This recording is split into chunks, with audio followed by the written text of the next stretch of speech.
Conto de Escola de Joaquim Maria Machado de Assis, Realismo Brasileiro.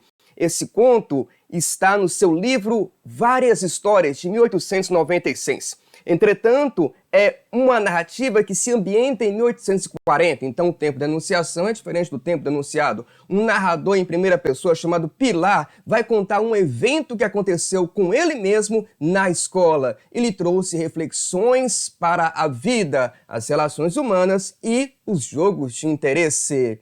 Vamos resolver uma questão sobre este conto de escola de Machado de Assis? Então vamos à correção dessa questão da Universidade do Estado do Amazonas. Leia um trecho de Conto de Escola de Machado de Assis.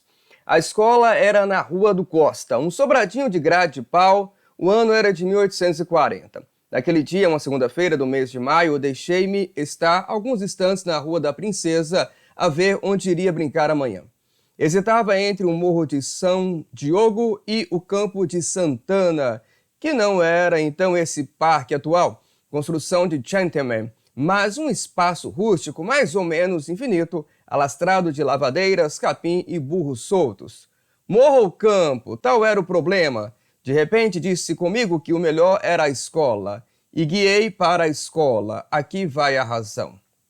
Na semana anterior, tinha feito 2 suetos. Aí nós temos o asterisco e logo em seguida nós temos a explicação do que é suetos. Faltar 2 vezes às aulas.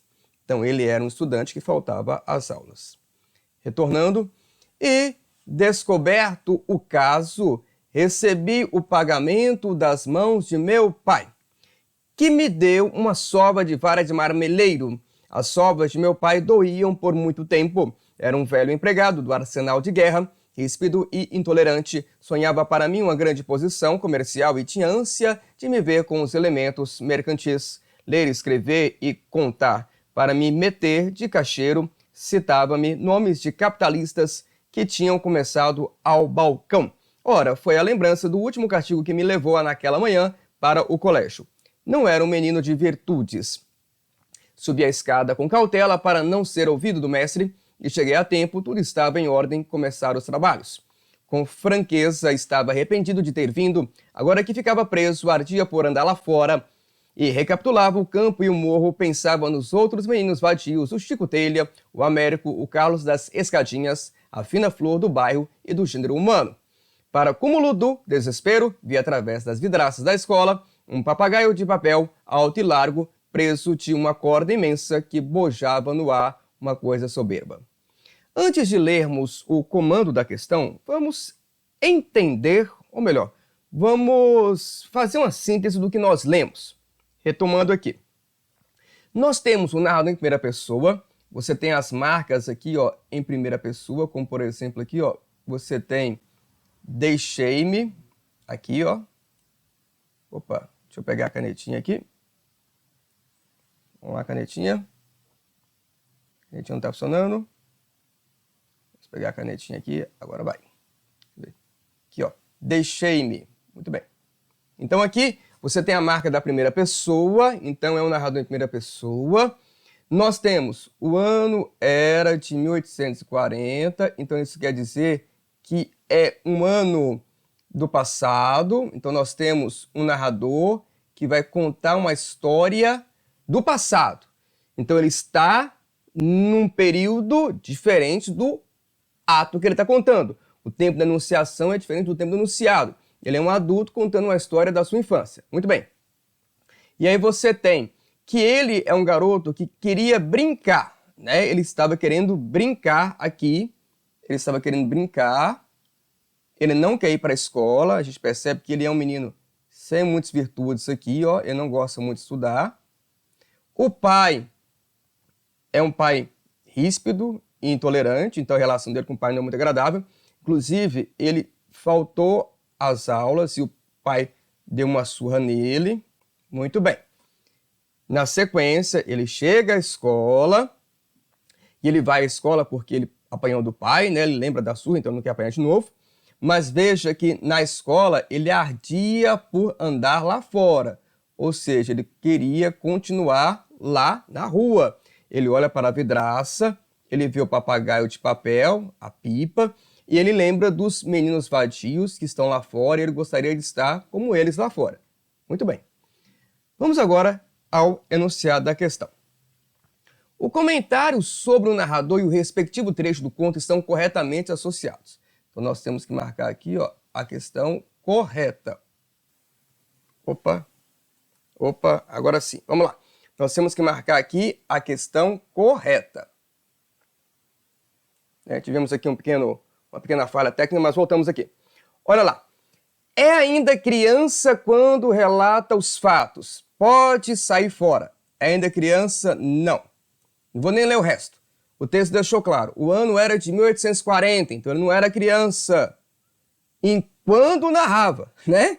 Quando ele narrava, ele era um adulto. Ele é um adulto quando narra. Então, é ainda criança quando relata os fatos? Não, ele já passou. Não é mais criança, tá bom? Tem um relacionamento cordato com o pai. Gente, cordato, nós vamos entender cordato como um relacionamento de acordo. Ele não tem um relacionamento de acordo com o pai. Perceba que nem estou lendo as citações que estão na frente. Só pela interpretação que nós fizemos, a gente consegue matar a questão, eliminar a questão. Ele não tinha um relacionamento muito agradável com o pai. Então não era um cordato, não era um acordo ali. Idealiza o próprio caráter e não é sincero. Gente, idealizar o caráter, essa palavra ela não é uma palavra muito legal em Machado de Assis, considerando que ele é um autor realista, né? Então ele não idealiza isso não. Foi a lembrança do último castigo que me levou naquela manhã para o colégio. Então ele está sendo sincero. Inclusive, ele está lembrando da surra que ele levou do pai, por isso que ele está indo ao colégio. Faz observações irônicas. Pensava nos outros meninos vadios, o Chico Telha, o Américo e o Carlos das Escadinhas, a fina flor do bairro. Onde é que está a ironia? Ironia, pessoal, inclusive, é uma das características mais importantes de Machado de Assis.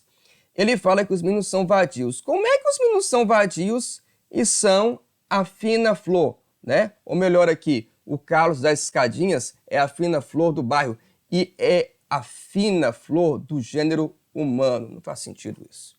Então isso é ironia. O Machado de Assis, ele é muito irônico nas suas abordagens. Ele diz uma coisa querendo dizer outra, tá? Então o gabarito vai ter que ser a letra D. Sente vontade de fugir da escola, mas se contém, pois quer ser caixeiro viajante. Não, ele não tem essa pretensão de ser caixeiro viajante. Na verdade, quem tem essa pretensão é o pai dele. É o pai que quer que ele seja caixeiro viajante. Tá certo? Bom, essa questão é uma questão de leitura do texto. Se você lembrasse do conto, obviamente, a interpretação ia ser muito mais rápida, muito mais ligeira. O conto de escola é narrado em primeira pessoa pelo Pilar. Ele vai contar um evento da sua infância na escola, que vai envolver o colega Raimundo, que vai tentar comprar uma ajuda dele, uma espécie ali de suborno, para ajudar numa lição de gramática, da aula do pai do próprio Raimundo, que é o mestre. O pai do Raimundo, o professor Policarpo, ele é um professor muito ríspido, e o Raimundo, que é seu filho, vai tentar comprar uma ajuda do Pilar. É como se fosse passar uma cola para você entender no popular. E um outro coleguinha, que é o Curvelo, vai ver toda essa cena e vai delatar os dois. Isso vai resultar em castigos físicos, as famosas palmatórias, no Pilar, que é o narrador, e no Raimundo, que é o filho do próprio professor. Muito bem, então aqui está resolvida essa questão em um rápido comentário sobre o conto de escola de Machado de Assis.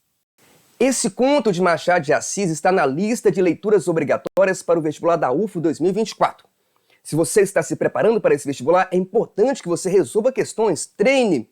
E não só desse conto, como das outras obras que serão exigidas, nós preparamos um material com análise dessas obras através de questões. Isso mesmo, é importante que você se prepare bem para essa prova de 2024. Quer ter acesso a esse material? Acesse o link aqui na descrição e entre em contato conosco para possíveis dúvidas. Acompanhe as resoluções das outras questões aqui no nosso canal. Abraços genuínos!